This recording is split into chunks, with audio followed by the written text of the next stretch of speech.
Are you prepared for the next stock market crash? Now, that's a question that's often met with furrowed brows and uneasy glances. See, the world of stocks and investments is often as unpredictable as it is exciting. Market crashes, while alarming, are an integral part of this roller coaster ride. They might seem like sudden drops into financial abyss, but in reality, they're much more than that. They're key indicators of economic shifts. They're lessons in resilience, and most importantly, they're opportunities for growth and change. The thing about market crashes, they're like storms, unpredictable, yet inevitable. And just like you wouldn't step out into a storm unprepared, you shouldn't navigate the financial market without understanding its potential pitfalls. So let's embark on a journey through time, through the highs and lows of the stock market. Understanding past crashes can help us prepare for future ones. Are you ready to delve into history? Our journey into the past begins with the infamous crash of 1929. This was a time when the stock market was booming, and everyone was eager to get a piece of the pie.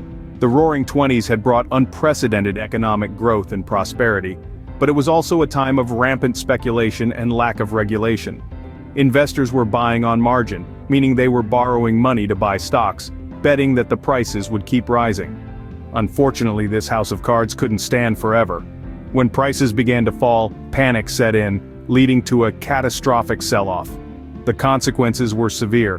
Banks failed, businesses shuttered, and millions of people lost their jobs in what came to be known as the Great Depression.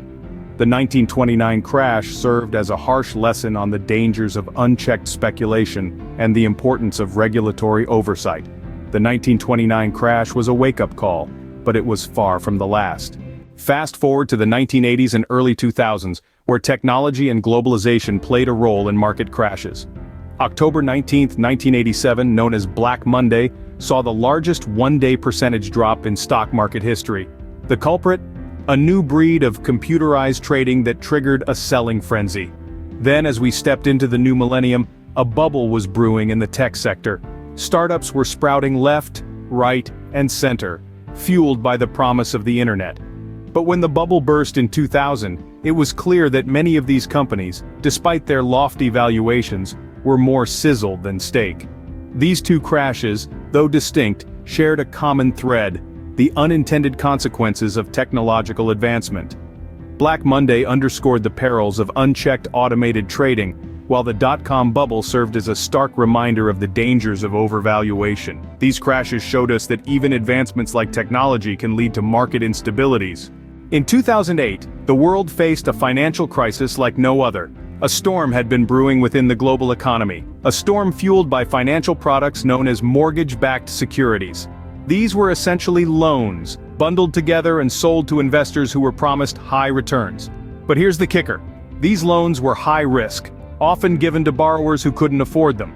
When these borrowers started defaulting on their mortgages, it set off a chain reaction. Investors lost money, banks faced insolvency, and global markets plummeted.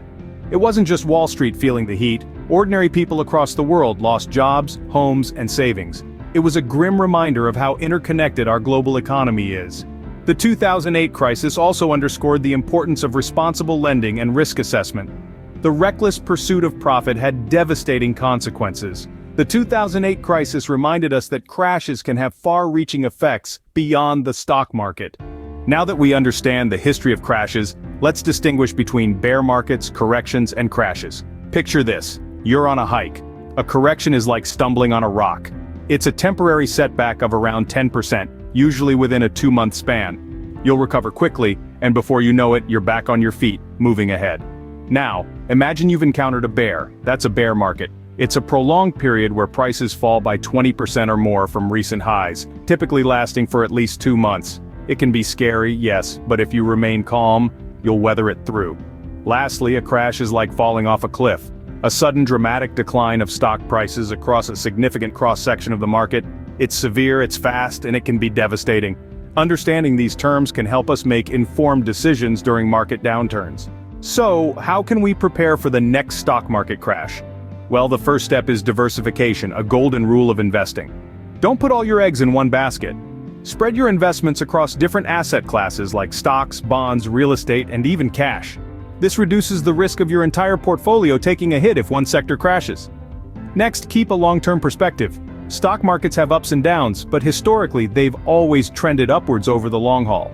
If you're investing for retirement or other goals that are decades away, a market crash might not be as devastating as it seems in the moment. Now, this one might seem counterintuitive, but do not panic. When the market takes a plunge, the natural reaction is to sell. But panic selling often locks in losses and can cause you to miss out on the rebound.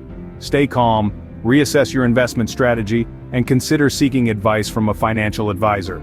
Finally, keep some cash on hand. This isn't about stuffing money under your mattress, but rather having some liquidity.